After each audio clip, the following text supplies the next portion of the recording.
Okay, just want to mention something that I forgot to tell you about this little potbelly stove. What I've done is I've just lifted up the tray inside the stove. There you go. So literally just lift that up, and I've put some barbecue coals in the ash tray, the tray in the bottom, just to catch the ash. Now when those coals stop smoking like that and become red hot, what I'm going to do is I'm going to make some bread. Just put it in a baking tray and pop it in there and shut the door. Bread's called a bannock. It's a very basic bread. It's flour, water. You need a little bit of sweet something, so raspberries, blackberries, a bit of sugar, something like that in it. Water, make it up into a dough, bit of butter or grease in a tray, put your bread in it. I tend to use a pie dish. What you're going to do is make a bannock about as big as your fist, so it's bread for one. Goes in there on the tray and shut the door, leave it to bake. Back soon. Okay, going to make a bannock to go in the potbelly stove. Just got strong white flour, I've got powdered milk, a bit of sugar, some water, and there goes your sugar. I think the old powdered milk just gives it a little bit of a better taste to it when you put the water in. And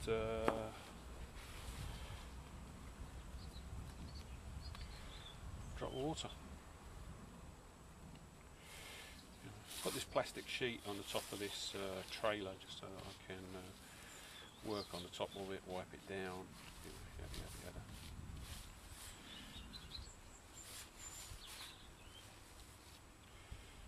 Like I said, what you normally do is you normally put some raspberries, blackberries, anything you can find really, wild strawberries even, anything to give it a bit of just give it a bit of sweetness. So it's quite a dense, dry bread, but hey, you know, it's bread.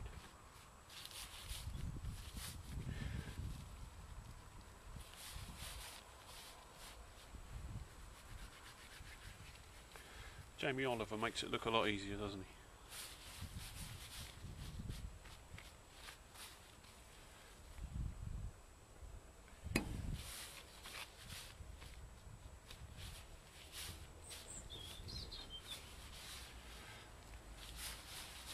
So I'm starting to get a bit of a dough going now. Like I say, normally you make them about as big as your fist. This one's going to be a little smaller because we're not actually in the Ulu starving to death.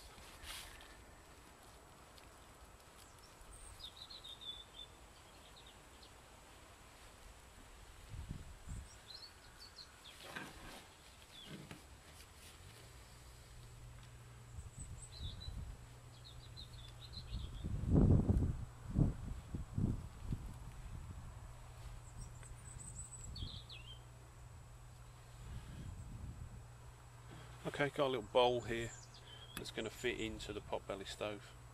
I'm going to try to make it into a sort of snowball, tennis ball type shape.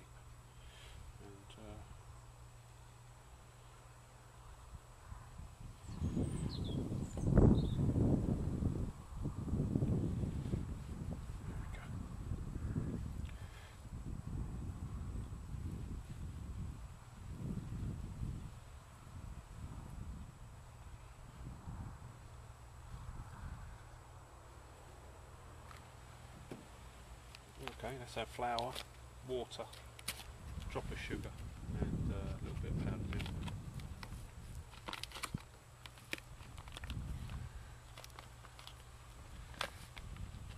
What I'm doing here is I'm just going to get a handful of flour, rub it on your hands, and that will get all the mix off.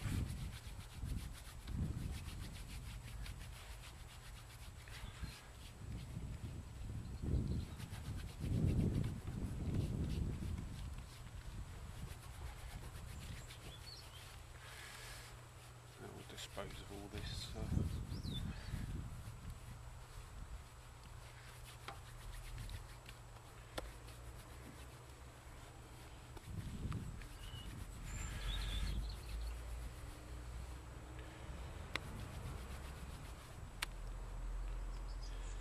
Okay, what I'm going to do with this is just put it in the potbelly stove, shut the door, and be about an hour, I would have thought.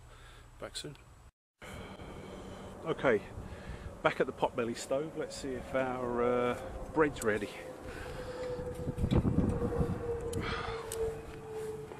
Oh dear. Okay, that's literally what I did. I just put that dough in a metal bowl, and a couple of stones underneath it. Is a bit of a trick, because what it does is it stops the bottom of the bread burning. But let's get it back over the top of the trailer.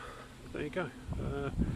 So that's using a potbelly stove as an oven. And like I say, all I tend to do is have some barbecue coals. Just toss them in the bottom, wait for the flames to die down, and then put your bread in, shut the door. Potbelly stove, oven, absolutely brilliant bit of kit. Okay, there's my bannock, there's my bread. Just dragged out a little tin of sardines. Got my tea ready. Let's just get the kettle off the stove.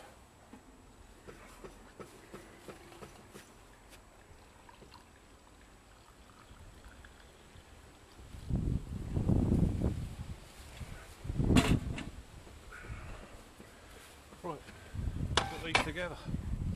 It's not uncommon that you burn the bottom of the bread in the dish that you cook it in. It's a very dense bread, and it's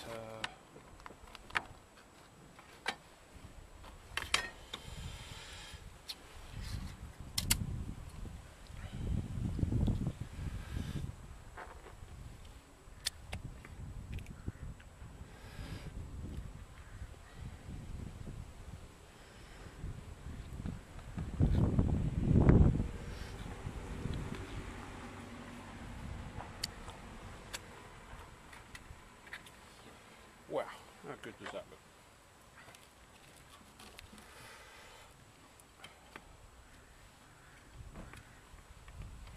Okay, so there's my bannock, there's a tin of sardines, that's my lunch. The great outdoors.